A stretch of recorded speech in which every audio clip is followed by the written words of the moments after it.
Milk Market in Limerick on this quiet Friday in September. It's a place for coffee, crafts and chat. I've come here with Jerry Andrews to talk about the extraordinary series of photographs he captured here as a young man trying out the art of photography. And here we are, Jerry, with your photographs gracing the entrance of the Milk Market. Oh dear, if you look at the rooftop, you can see it's in total derelict site, really. And the people underneath, all of them that were trading there were blindly oblivious to the fact that they were in mortal danger. That roof line is totally broken. The whole thing was in, as I say, in danger of collapse. And it's quite astonishing that anybody was allowed to trade given the danger that existed. But that's the way it was, and for many, many years, because... About what year is that picture taken? That would have been taken in 1971, 72.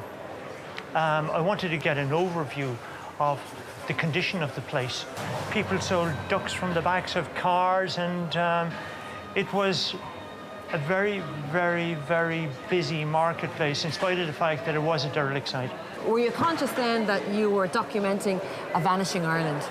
Yes, absolutely. It was clearly evident that the people that frequented the marketplace when I took these photographs represented a culture and a community that just wouldn't be around once the market closed. Each face told a story. It told a story of hardship, struggle to survive, and to my mind it was a case of telling the story through an individual portrait. I got to know each and every person in those photographs.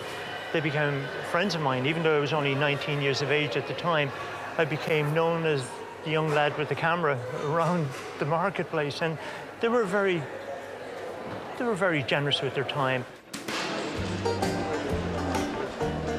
I'd like to go through these photographs with you, Jerry, because it gives us the opportunity to talk about the characters you met. Yeah. And let's start with where the whole thing really starts, and that's Old Mall. Tell me a little bit about Mall. Well, Old Mall for me represents so much. Firstly, her mother was born around the time that the Milk Market was built, which was the tail end of the famine times. And to me, as a young photographer taking a photograph of Old Mall, I just couldn't comprehend the link with our historical past, that this was a woman one generation on that came from famine times. And she was the last of her family line. Let's move on to this photograph here, which you say resonates a lot with the public. Yeah, it does. It's probably the photograph that's in most demand from the entire collection. This young boy, for him, these animals were his pets, not just the dogs, but also the turkeys. And on the day that I took that photograph, his father had just sold those turkeys. And within earshot of the young lad, the turkeys were slaughtered. And is he crying there? And he was sobbing unconsolably and holding on to his dogs, like as if to say, "You're not selling my dogs." Now, this is your personal favourite, and why is that, Jerry? It was a particularly difficult photograph to take, notwithstanding the fact that the light was poor, but he was a very, very exuberant young lad.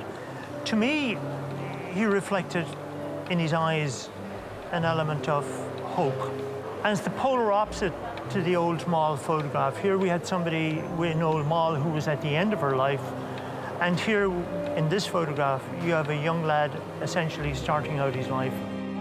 The picture of this boy makes the cover of Jerry's book, Shaped by History. But his identity remains a mystery even after 40-odd years. Not surprisingly, Jerry's photographs have been extremely well received. The exhibition is currently on show in Dublin's Temple Bar and will run until January next year. But Jerry's interest in photography extends beyond Limerick or even Ireland. I'm interested in environmental portraiture, in social documentary photography. So I've done quite an extensive amount of travel through Asia, spent some time with the vanishing tribes in Ethiopia, and really photographing people in an environment that's changing. and to capture cultures before they disappear forever. Talk to you a little bit about your personal life at the moment, Jerry. You're facing a big challenge with illness at the minute, and where are things with you? Yeah, the last 12 months have been very challenging. Exactly this time last year, I was diagnosed with a very rare blood cancer. And there were additional complications to the cancer. A tumour in my spine, my kidneys collapsed, and there were it was a bit of a train wreck now, to be quite honest. It all happened very quickly, but I'm very fortunate that I've got an exceptionally good medical team looking after me in St. Vincent's Hospital in Dublin, and things are stabilised in that particular area right now, and I'm ready for a stem cell transplant, which will happen in the next few weeks. And where does your resilience come from? Stubbornness? I don't know. Look, you know, life's too short to be wasted and squandered on talking about the negative things that might happen.